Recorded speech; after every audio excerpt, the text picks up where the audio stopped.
जय हिंद साथियों, आज मेरा टॉपिक रहेगा विराम चिन्ह। इसका अर्थ होता है कहीं पे कोई वाक्य या सेंटेंस हमको बोलना होता है तो हमें कहीं भाषा की स्पष्टता के लिए वहां रुकना पड़ता है, ठहरना पड़ता है, जिससे भाषा में क्या होता है स्पष्ट, अर्थवान और भावपूर्ण आ जाता है। ठीक है, फिर जैसे उदाहरण के लिए लिखा हुआ है रोको मत जाने दो, यहाँ पे यदि कॉमा यहाँ लग जाता है, कॉमा मीन्स अल्प विराम, रोको मत जाने दो, तो यहाँ पे सेंस ये निकल रहा है कि उसको रोक रहे हैं और उसको कहीं जाने नहीं दे रहे हैं। अब यहीं पे अल्प विराम हम यहाँ पे यहाँ लगा दें तो क्या बन जाएगा, रोको मत जाने दो।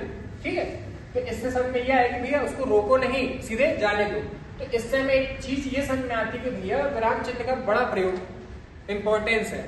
फिर बात करते हैं कि चिन्ह ये लिखा हुआ है, एक सबसे बड़ा शुद्ध वर्तनी में ये चिन्ह आता है। अक्सर हम चिन्ह ऐसे ही लिखते आए हैं जो कि लगभग 100% गलत है। सही उच्चारण ये होता है, सही लेखन शैली चिन्ह होती है। ठीक है, फिर बात करते हैं कितने प्रकार के चिन्ह होते हैं, 13 प्रकार के। पहला होता है पूर्ण विराम, जहां पे खड़ी टिप्पणी का प्रयोग किया जाता है। यहाँ पे क्या होता है, जैसे दोहा चौपाई श्लोक, जैसे कोई भी वाक्य जब खत्म होता है तो एक पूर्ण विराम लगा दिया जाता है। और खासकर संस्कृत के श्लोक वगैरह में जब दोहा चौपाई श्लोक में क्या होता है, पहली लाइन में हमेशा एक डंडी खड़ी यूज कर लिया जाता है, एक पूर्ण विराम लगता है, देन उसके बाद दूसरी लाइन में 2 पूर्ण विराम लगाया जाता है। ये क्या है, श्लोक का नियम है। फिर दूसरी बात करते हैं कि अर्धविराम। अर्धविराम में का प्रयोग कहाँ होता है, जहां पे पूर्ण विराम की अपेक्षा कम रुकना होता है और अल्प विराम चिन्ह की अपेक्षा थोड़ा ज्यादा रुकना होता है, वहां पे अर्धविराम का प्रयोग किया जाता है। अल्प विराम का प्रयोग कहाँ किया जाएगा, जहां अर्धविराम की अपेक्षा थोड़ा और देरी तक हमको रुकना पड़े। ठीक है, वहां पे अल्प विराम का प्रयोग किया जाएगा। प्रश्नवाचक, जहां पे हमें कोई प्रश्न पूछना होता है वहां पे प्रश्नवाचक। एक होता है विस्मय सूचक। विस्मय सूचक में क्या होता है, उल्टा आई, है ना, इसमें क्या होता है प्रयोग, उल्टा आई का प्रयोग किया जाता है। होता क्या है विस्मय सूचक, जहां पे विस्मय, आश्चर्य या घृणा या फिर हर्ष का जहां बोध होता है उसे क्या बोला जाता है, विस्मय सूचक। फिर बात करते हैं, एक होता है उद्धरण चिन्ह। ये देखिए, इसको बोला जाता है इनहेरेंट उद्धरण चिन्ह और ये होता है डबल उद्धरण चिन्ह। ठीक है, जैसे किसी और के वाक्य या शब्दों को ज्यों को त्यों उतारने के लिए प्रयोग किया जाता है, उसे बोला जाता है डबल उद्धरण चिन्ह। जैसे उदाहरण के लिए ये लिखा है, रघुकुल रीत सदा चली आई, प्राण जाए पर वचन न जाए। यहाँ पे हमने एज इट इज उठा के रख दिया गया है। ये श्लोक संस्कृत का मिलेगा आपको, दोहा कहलाता है। यहाँ पे डबल उद्धरण चिन्ह का प्रयोग किया गया है। अब बात करते हैं एक हरे उद्धरण चिन्ह का प्रयोग, जहाँ पे भाषा को या शब्द पर बल देने के लिए प्रयोग किया जाता है, उसे बोला जाता है एक हरण चिन्ह। ये मिलेगा आपको, है ना, इसको बोला जाता है एक हरण चिन्ह। इसका उदाहरण ये मिलेगा कि तुलसीदास कृत रामचरितमानस एक अनुकरण कृति है, मतलब रचना किसकी है भाई, तुलसीदास की है।